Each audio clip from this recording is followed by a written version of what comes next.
Welcome to Women in the Arena podcast, the podcast celebrating women doing extraordinary things in plain sight. I'm your host, Audra Egan, and our mission is to elevate the value, strength, and resilience each woman brings to the world. Without further delay, let's go ahead and start the show.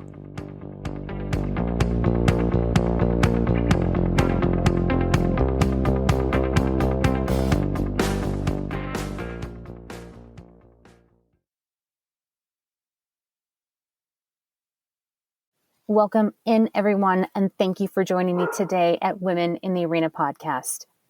Today, I think I should give you a warning that this might be a triggering interview. It certainly is a very difficult one. It was difficult for both myself as well as my interviewee. Today, we're going to talk about what nobody wants to talk about, the parent's worst nightmare, and that is the death of a child. It is a very difficult conversation, but we are using this conversation as a source of education and information for a very little known disorder. So I ask you to share this interview with other parents. The more information and the more education we have out there, the better chance there is for early diagnosis and therefore early treatment. We want to help avoid the ultimate worst outcome. Thank you so much for your attention, and let's go ahead and start the show.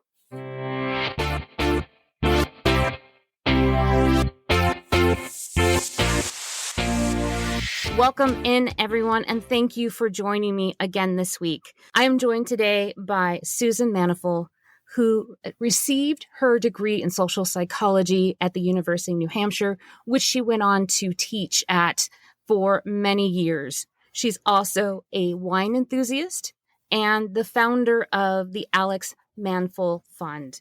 It is my pleasure and my honor to introduce to you Susan Manfull. Susan, thank you so much for being here and welcome to the show. Thank you very much, and thank you for having me. It is such a pleasure to have you here with me.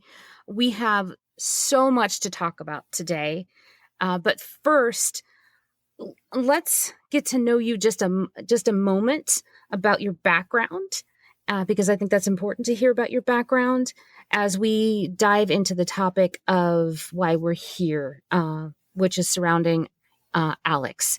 So tell us a little bit about yourself. Well, I live in New Hampshire with my husband and our two dogs. I'm from California. And I grew up in a family that liked to travel a lot, so I was very fortunate. And I suppose that's why I had my sights set on attending a graduate school that was on the other side of the country. So after living in Jamaica for a short time and working as a guidance counselor, I enrolled in the University of New Hampshire for their graduate program in social psychology. At the time, they were the only university in the country that offered a PhD in psychology with a teaching practicum, because that's what I wanted to do. I wanted to do that for a very long time. I spent most of my career teaching. Later, it's kind of a long story, but ended up leaving academics to write about wine. But I know that we're here today to talk about my daughter. Our daughter was our only child. Her name was Alexandra Manfull. And Alex died due to a disorder called PANDAS. It's pediatric autoimmune neuropsychiatric disorder having to do with strep. Well, I want to hold there for a minute because before we dive into this subject, there's a lot of information here. And we want to make it clear that this is only to inform. It is not to give you fear. But we want to make you aware of this disease because the difference between survival and perhaps not surviving is early diagnosis, because that means that you get early treatment. Neither one of us are medical doctors, but Susan has done extensive research along with the experts in this field. And that's the information that she's going to present to you today. So this is information that she has received from her experience, her research, the research from the physicians that she works with. and with her experience with her daughter. So, Susan, first, before we talk about the unfortunate part of Alex, let's talk about who she was and what an amazing young woman that she was. Well, I am her mother, and so therefore I'm a little prejudiced, I guess. But in fact, she was really a terrific person. She was very smart. She was a real force. She was very talented. She was an athlete. She was a star scholastically. She was just genuinely a good person. Growing up here in our small town of Portsmouth, New Hampshire, she was involved in quite a few activities, writing a newspaper about animals, in which she sold advertisements in town and sold the newspaper in town and interviewed people around the country about animals. She was also an artist, starting very young, and she had a business in which she made note cards. She was accepted at her first art fair in which she was accepted, called the Button Factory. They didn't ask for the age on the entry form, and it was a juried selection. And they selected her, and when an 8-year-old showed up with her parents to sell their cards, they were a little surprised. But she continued being an artist, actually until she died. She was also a writer. She was an excellent writer. She's a much better writer than I am, and that's what I now do most of the time. Alex went to local schools here, and we're fortunate to have a prep school here by the name of Phillips Exeter. She was a day student there, and there she became a coxswain on the boys' crew team, and she actually became the co-captain of that crew team. First young woman to be the co-captain of a boys' crew team in Phillips Exeter history, and I don't think there's been one since. She went on to Princeton, where she was a history major and also the coxswain on the men's crew team. And from there, she went to New York, worked on Wall Street with a couple of big banks and a hedge fund and a private equity firm. She worked at a private equity firm in Washington, D.C., had moved to Washington and died shortly after that due to PANDAS. She was an extraordinarily talented, loving person. And she, unfortunately, contracted a disease called PANDAS. So first, let's explain what PANDAS is, because it's got a cute name, but it's not a cute disease. So, right. And I'm sure that it's a disease that many have never heard of. I had never heard of it. You had never heard of it when she came down with this disease. So what is it, and how is it contracted, and how is it diagnosed? You're right. A lot of people don't know about it, and a lot of doctors still don't know about it and don't understand it. It begins with strep, and I think that most of us, I used to think, oh goodness, you have strep, that's great. You can take some antibiotics and be over with it. Alex never had strep growing up, or at least she was never diagnosed with it. She could possibly have had it as part of a sinus infection, but she never had strep throat.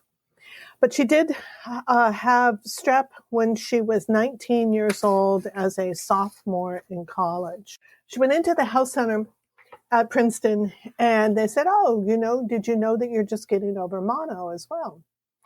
So they treated her she did get over the mono, and they treated her for the strep with antibiotics. And she was soon back on the water, coxing and doing her schoolwork.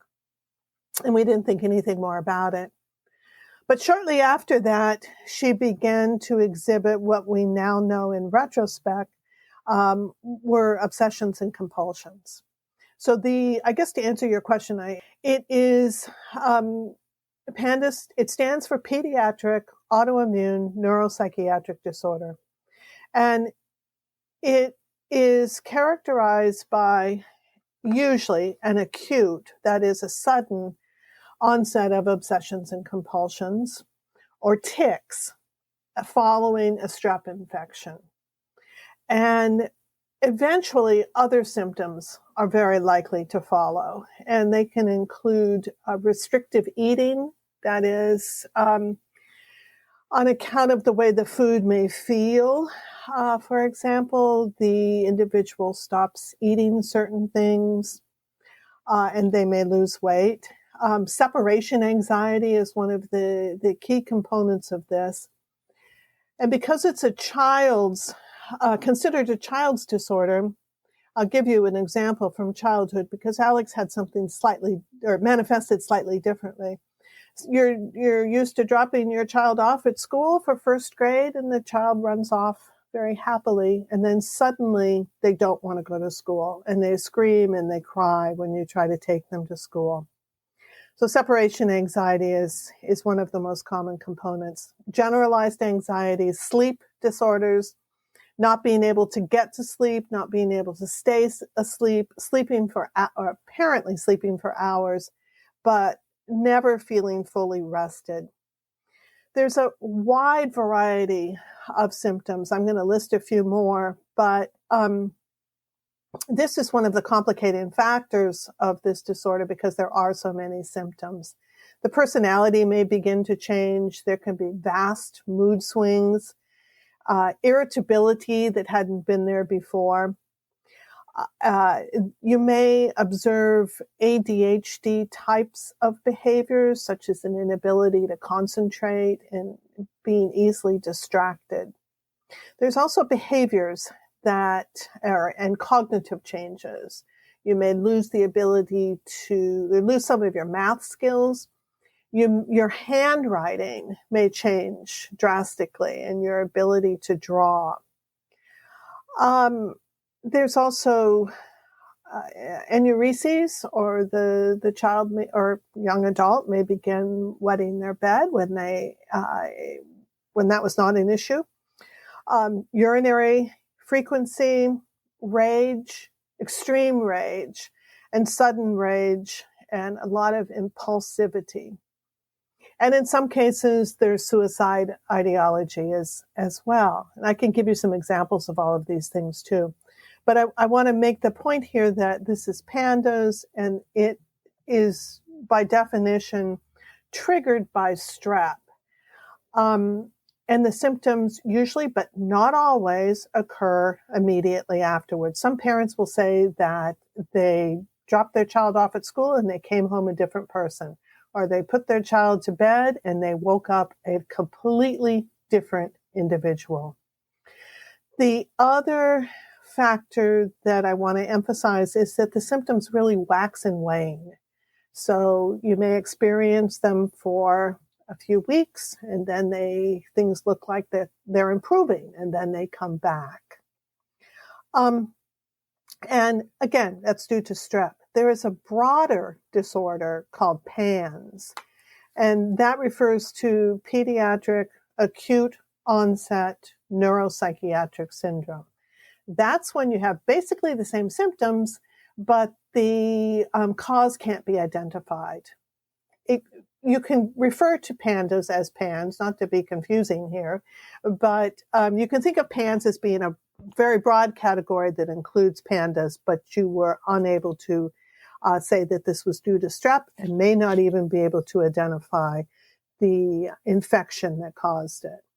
And the infection may be bacterial, it may be viral, and there's even some evidence that it may be a trauma. So in the case of Alex, it was due to she had strep at 1920. Mm-hmm. And she started to exhibit these changes in her behavior. And as you and I have been discussing what PANDAS is and what it isn't, and as you have been educating me, from what I understand, the strep is actually somehow penetrating the blood-brain barrier.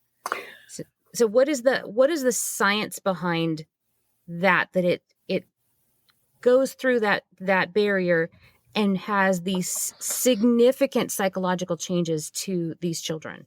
Okay, well, I'm glad that you asked that question, because that's extremely important. It's actually not the strep that passes the blood-brain barrier. What the strep does in some people, it's unclear how many people, but it's a relatively rare disorder. The strep causes the immune system to go rogue and produce too many antibodies. In its effort to combat the strep bacteria, or whatever bacteria or an infection the person is suffering from. And in this case, the antibodies are able to pass through the blood-brain barrier. For years, it was thought that was pretty impossible to do, and it still is very impermeable. But after it is believed, and there's a lot of evidence to suggest that after multiple exposures to strep, or whatever the infection is that the person is that the person's autoimmune system is responding to, after repeated infections, the blood-brain barrier becomes more permeable, and these antibodies are able to pass through. And in the case of this disorder, PANS or PANDAS, they are make their way to the basal ganglia part of the brain.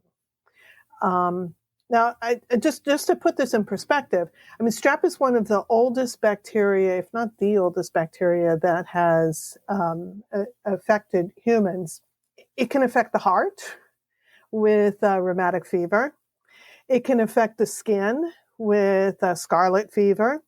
It can affect the kidneys. You can have long-term kidney disorder with I can't think of the name of the kidney disorder, but it's a long-term kidney damage.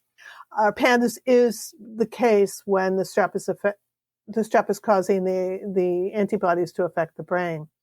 There is another disorder that also affects the brain due to strep, and it's called Sydenham chorea. Does it also have the same symptoms of PANDAS?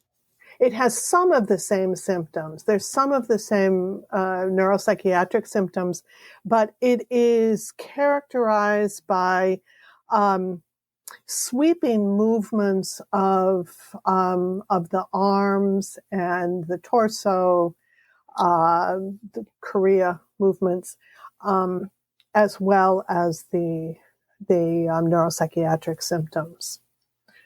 So because it is affecting the emotions and the behaviors and the ability to determine what is and isn't reckless, these children that are affected are engaging in behaviors that they wouldn't normally do, that they cannot detect consequences. So tell me a little bit more about that, which is why this is such a deadly disease, because of their behaviors. Okay. There's so many ways to answer that. Let me begin by saying that while this is largely a children's disorder, hence the P in PANDAS and PANS, this can occur in adolescence. And in the case of Alex, it occurred for the first time in young adulthood. She was 19 when she had the strep. There's a real continuum or spectrum of the types of symptoms that you may see. It may be that there's the OCD or obsessive compulsive disorder may be mild. They may, I'm trying to think of something mild that they might do, maybe counting steps, and they can't, if they lose track of how many steps they're counting, they have to go back and start all over again. or the OCD can be completely incapacitating. It can be that they're not even able to get out of the house because in order to, in a simple example, in order to pass the doorway, they need to be breathing in a certain way. They need to have knocked a couple of times. They need to have done it in a very particular way, so they can't get past the door. It's really incapacitating. There's also if you watch any of the movies that are out on this, you may see that the children are just rolling around and screaming and unable to control themselves at all. If they're able to talk at all, they may say, just make it stop, make whatever is going on in my head stop. That's some of the most severe kinds of cases you may get. But it also may be that they have they develop this drive to kill themselves. Perhaps one parent told me about their son who wanted to take a knife and stick it into his stomach and take his life. Sometimes they can explain why, in that they just want whatever it is that's going on in their brain to stop. Other times they can't. And sometimes it can be very impulsive. The individual is injured, or it may be that they lose their life in the midst of this episode. These episodes in the extreme are called flares, in which they lose control over in the extreme, they lose the control over their ability to make rational decisions, let's say. So since it affects that area of the brain, which is literally the governor of behaviors, they're not making rational decisions, and they're doing things that they wouldn't normally do because they cannot fathom the repercussions or the consequences from their behavior. It's an impulsive behavior that they are doing. It's completely without input from the executive part of the brain. And I can't explain what's happening in the brain, but nor can the experts in this area. They can't explain exactly what's happening in the brain. It's really very interesting. I'm very fortunate in that after Alex died, I have had the privilege of being able to talk with lots of experts in this area. And one of the first meetings I had with a psychiatrist who specializes in PANS and PANDAS and Tourette's syndrome, I said, what happens in the brain? We don't know. The basal ganglia is located in the very middle of the brain, and it's just, as I understand it, again, this is a layperson talking. As I understand it, it's has not been possible to fully evaluate what's happening in the brain. This sounds like a terrifying disorder.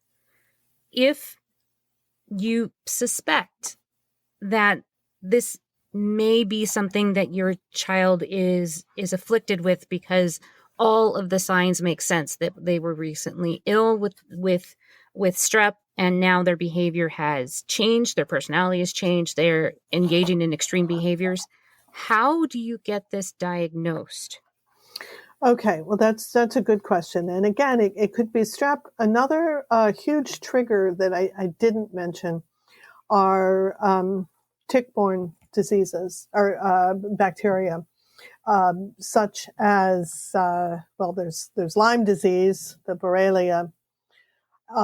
There's also Bartonella, cat scratch, also known as cat scratch disease or bacteria. And there's walking pneumonia, there's herpes complex, there's any number of things that in certain individuals, for one reason or another, can bring this on. So if you have, if you're a child, or if you as a young adult, rather suddenly, but again, it doesn't have to be sudden. It can be a gradual onset, but most likely it's on the sudden side. And with no history of psychiatric illness, if suddenly you have obsessions and compulsions, or tics is another common way in which it's manifested, or it may be restricted eating. If it seems to have come out of nowhere, then you want to go back to the doctor. As we've been talking, I'll continue because it's a lot easier. There's a lot more known about PANDAS, so it's a little bit easier to talk about. If your child had strep, was treated and the course of antibiotics is over and these things begin to occur, you want to go back to the doctor. And hopefully the doctor is knowledgeable enough to know that another round of antibiotics is in order. And if the symptoms still do not remit, there are, I guess we might say, sort of low-level kinds of treatment that can be successful. And if those low-level kinds of treatments are not successful, then you'll have to move on to some more serious types of treatments. And those are the treatments that would require a hospital stay. And from what I understand is intravenous, and the patient is monitored, and it's a significant treatment. Right. But you might not even get there. I mean, if your doctor's on top of it, and if treatment begins immediately, the earlier it begins, as you said at the very beginning of our conversation, the more likely it is that the symptoms will remit, and you may not have to deal with it again in your life, or the next time it comes back, you are well aware of what to do. So there's antibiotics, and sometimes that takes care of it. Anti-inflammatory drugs, just over-the-counter drugs that are non-steroid anti-inflammatory things such as ibuprofen, naproxen, even aspirin. And if those don't work, there are steroids that could help cause the symptoms to remit. And if those don't work, if that approach doesn't work, then you do have to go to treatments that address what's going on in the immune system. IVIG, or intravenous immunoglobulin treatment, in which the antibodies called immunoglobulins are replaced. There are the child or young adult has infusions of these immunoglobulins that are prepared from the antibodies from donors. That's probably the most common high level of treatment. And following that, or if your doctor for one reason or another believes that rituximab, which is another immunotherapy that works differently than the IVIG, it pretty much erases your immune system so that it's not going to be responding to, so it's not going to be continuing to create the autoantibodies. And it may be that you are one of the people who will have to have regular IVIG treatments for quite a few years, but they can be very successful. And if treated early, and if the treatment is effectively administered, you may not have to deal with these symptoms again. Or, as I said, you'll know how to treat them when they come back. So the good news is that there is treatment. Unfortunately, in the case of Alex, the treatment didn't come fast enough, and she very tragically lost her life. However, that is not in vain, because Susan and her husband Bill decided that they needed to dedicate their time and their efforts and Alex's brain tissue to do more research on this disease, which is what the Alex Manfull Fund is. So, Susan, tell us, first of all, what kind of research is being done? It's cutting edge research that is being done, and where it's being done. Okay, let me just elaborate a little bit on what you said before. It wasn't that Alex didn't get treatment soon enough. I mean, I suppose you might say it like that. It's probably because she was an adult, her symptoms manifested so differently, and she wasn't, the symptoms for the most part did not affect her functioning. They were not, you can say that they were not bothersome enough for her to continue to seek treatment. But very importantly, she did seek treatment, and people did not identify it as PANDAS until just a few years before she died. She diagnosed herself. She had been to a veritable revolving door of doctors, and they kept diagnosing her as having a psychiatric disorder, OCD. And they were treating her with psychiatric drugs rather than through some of the means that I just mentioned in treating her immune system. And therefore, she wasn't getting better. She continued having OCD periodically. In her case, it was in the form, for the most part, in the form of skin picking. I failed to mention that she also had other autoimmune diseases like psoriasis. Nobody put all the pieces together that she suddenly had these autoimmune disorders that she had never had before. And she met all the criteria to be diagnosed as having PANS or PANDAS, and nobody put it together. But she did finally, it was her sleep, I think, that probably motivated her the most strongly to seek treatment, and from a known PANDAS specialist. And she went to go see Dr. Beth Latimer in Washington, D.C. It took a while to get an appointment with her because there are so few specialists in this area. It took her, I think, 4 months to get to get an appointment. In other places, it may take as long as 18 months. And she was diagnosed immediately, and she was set to get treatment, but she died before she got it. She would have gotten it at the end of that week or the following week. It was unfortunate. It was a very unfortunate circumstance, but she was being proactive. But since this is such a unknown disease, it's hard to get the experts to listen to you and believe you.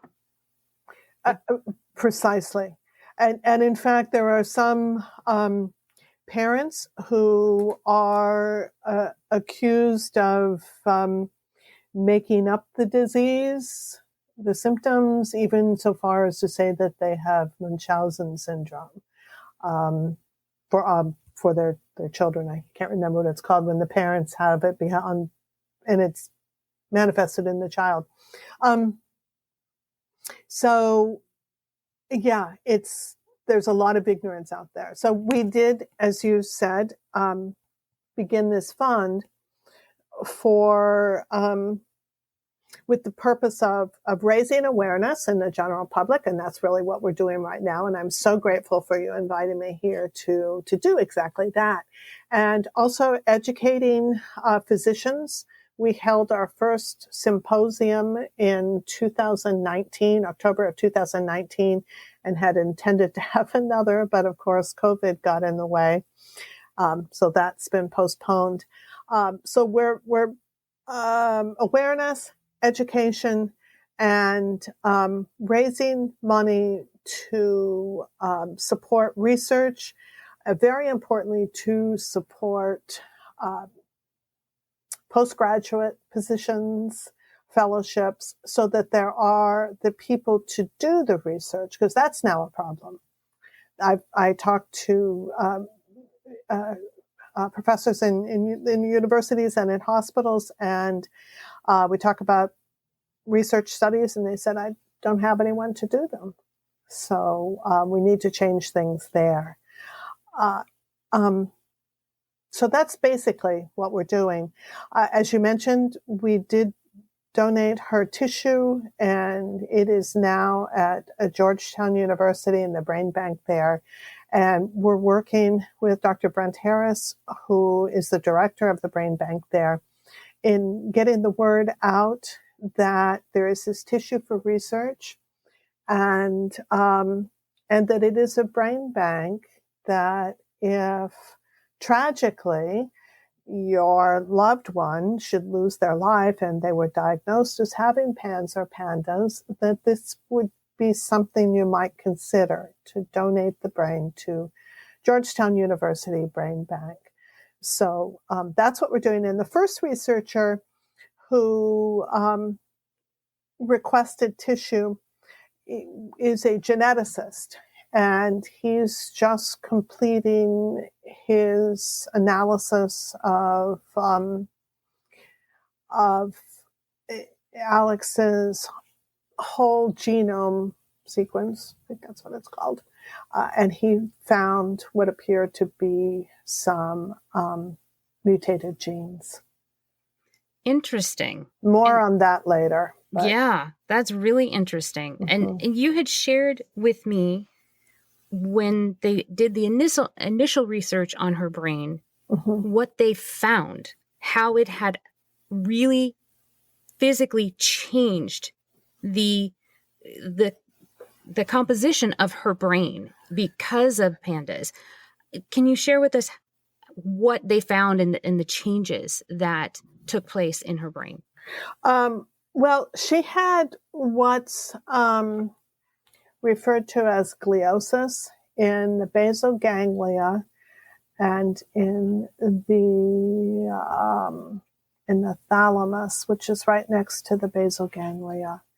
So there was damage to the areas that researchers had believed were affected by this autoimmune response due to strep or other types of infections. So it's literally damaging the tissue. Does it completely kill off the tissue, or does it change it to such a degree that it's not functioning properly and can't come back from that without intervention? Well, I don't know that it's inflammation. They largely agree that it is. I think in layperson's terms, we refer to it as inflammation. And with treatment, I believe that the inflammation would be reduced in the brain. The brain, they did say it was damaged, but I think that some of that could be repaired. I'm sorry that I'm not more knowledgeable on this particular subject. But it was clear that the brain was not working right. And in fact, one researcher that I spoke with said, based on the brain autopsy, that her brain was clearly malfunctioning at the time that she died. Because she was in the middle of a flare. I think we could probably say that. I don't know. She was alone, so I don't know. I don't know for sure. She had worked all day at home on various calls, and she did speak with me just before she died, and she was clearly not herself. I didn't realize the extent to which she was not herself. But what's interesting, Alex died on a Tuesday late afternoon. We had seen her about 10 days before that. She was perfectly fine. And I don't think I've elaborated here yet that when she got the diagnosis from Dr. Latimer, she was joyful. I think I would venture to say she cried, and she said, "I'm so glad that I finally heard someone tell me exactly what's wrong with me and that I can be treated." And the doctor said the prognosis was extremely good. She was already such a high functioning individual, working full time and more than that, and playing soccer, going to museums, traveling. But she was sick about 5 days before she died. And the specialists who understand how these autoimmune diseases work believe that infection, whatever it was that she had that caused the fever, probably put this into play. And I talked to her when she was not well. That was a Wednesday night. She was fine on Thursday, fine on Friday, Saturday, Sunday, and Monday morning.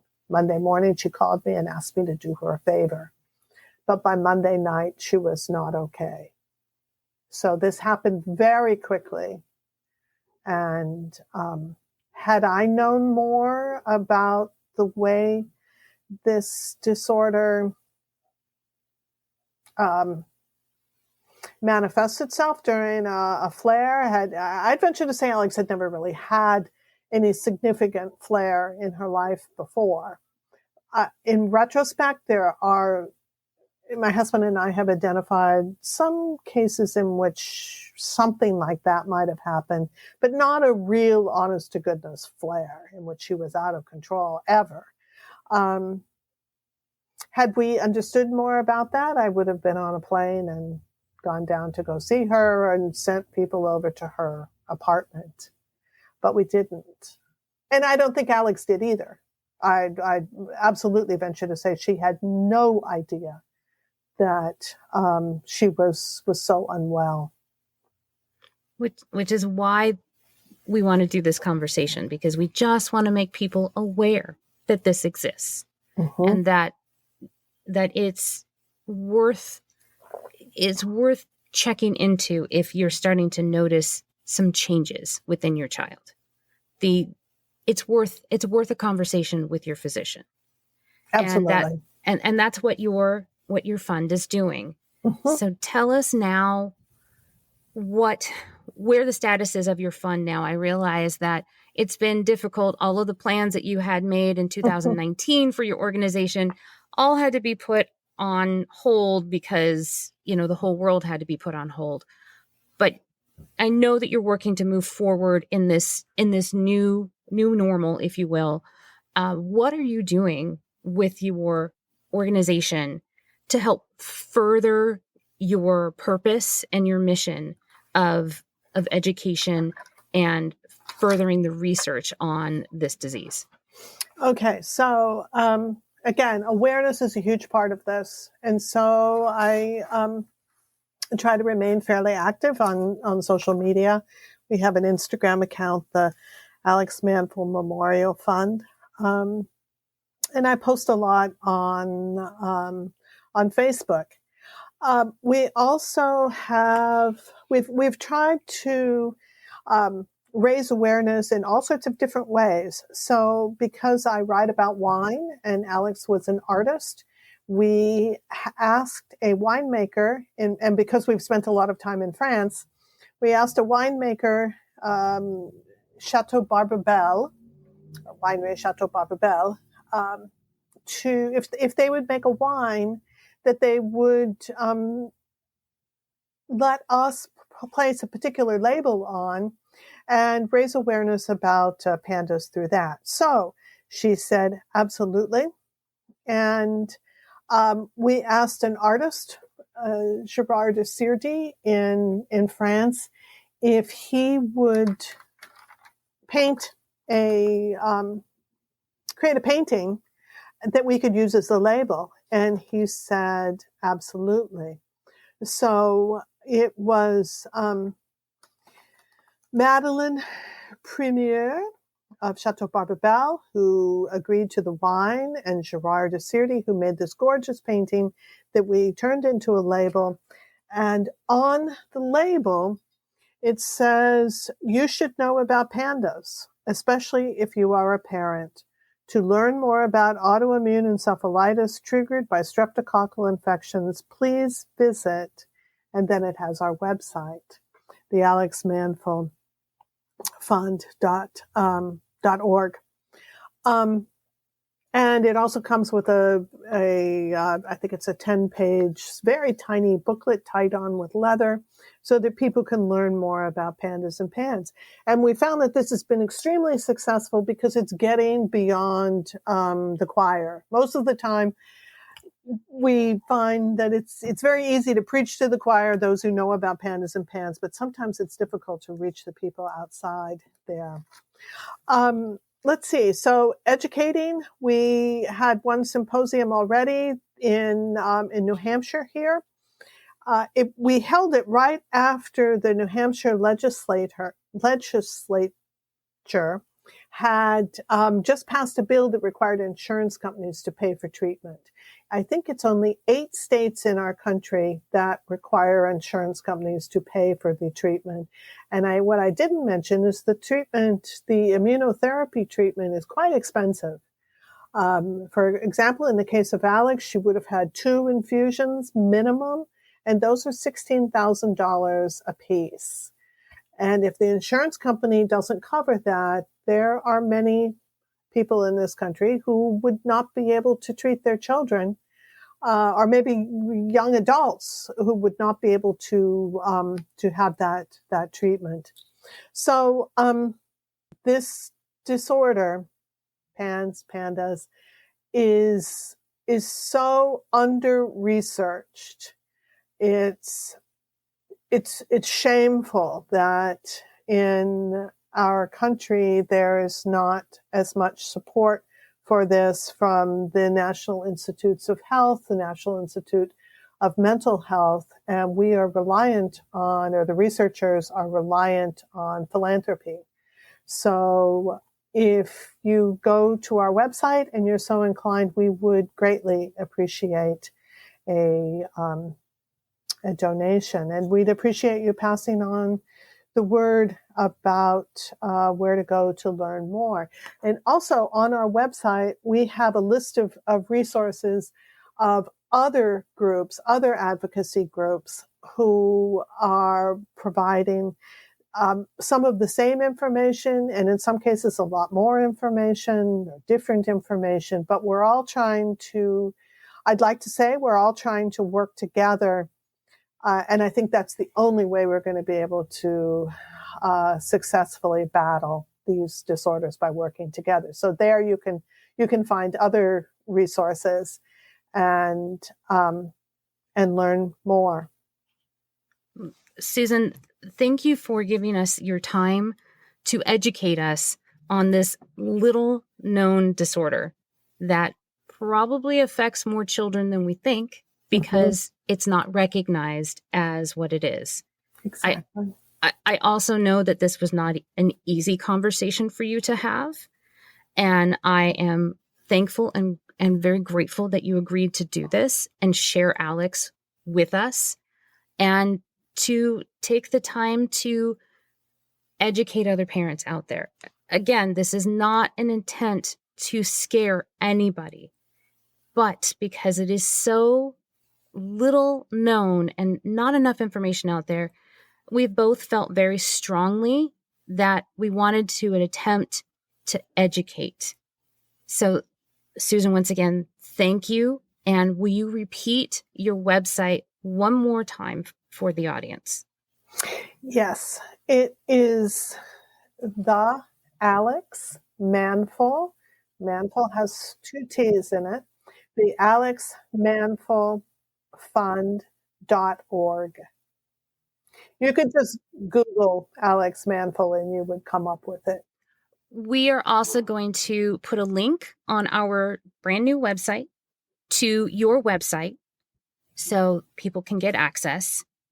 You have this wine program, which you very graciously gifted me a bottle, and it is a gorgeous bottle with the most amazing painting on it. Is the wine program still going forward? Yes, the wine program is definitely still going forward. And you can buy the wine online. They will ship it to you. There is no ship at this point in time. There is no charge to ship. May I just take this opportunity also to thank you very much for having me. And I thank you on behalf of the Alex Manfull Fund, but I also thank you on behalf of all the children, the adolescents, young adults, and parents and family who have been affected by PANDAS or PANS, or what I've chosen to call broadly post-infectious neuroimmune disorders. They are very grateful for this information being passed on to your audience. Thank you. You are welcome. This is the absolute least that I can do. I created a platform to help encourage and educate, and this is just one more thing in order to do that. This is not a great subject. It's very hard. It's a very difficult one. Susan and I planned this for months. We've prepared this for months because we knew it would be hard. But it was so important to both of us that the information get out there as accurate as possibly. We wanted to make sure that this was done right. So I appreciate, again, Susan, for you being here. I thank you all for listening. And if there is more questions, I know that there is a link on Susan's website. And I believe your contact email is on there. So if someone wants to contact you directly and speak to you because maybe their child is exhibiting behaviors that they have concern about, that they can reach out and speak to you because you speak to parents every day all over the country. Yes, please reach out to me and I can help you find the right resources and spread the word. Thank you so very much. You are very welcome. Thank you for being here. And again, I appreciate how difficult this was. And I am grateful that you said yes. I am grateful to all of you for listening. If you have questions, please reach out to Susan, and we'll see you again next time. That's our show. Thank you all so much for spending your time with me and continuing to support this show, this community, and our endeavor to change the world one interview at a time. If you have any ideas for a new show or for a guest that you'd like me to interview, please reach out to me at audra@womeninthearena.net. Thank you again for all of your support, and we'll see you again next time.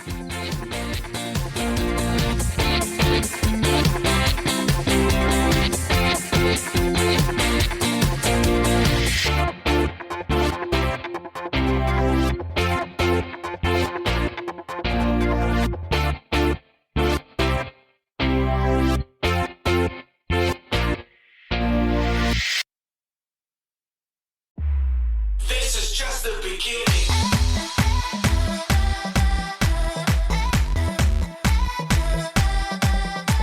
That's our show. I am so grateful for each and every one of you and your unwavering support and your continued belief in this movement that has become much bigger than me, much bigger than just a podcast. It has become this forward momentum that we are all doing together. If you are ready, or you know somebody that is ready to tell your story and share your value with the world, please connect with me. You can reach me at audra@womeninthearena.net. I am so honored and thankful that you will share your story with me, and I'll make sure that it is well taken care of. I will never stop thanking each and every one of you, and I cannot wait to talk to you again next week as we share another woman's story and we celebrate her doing extraordinary things in plain sight. We'll see you next time.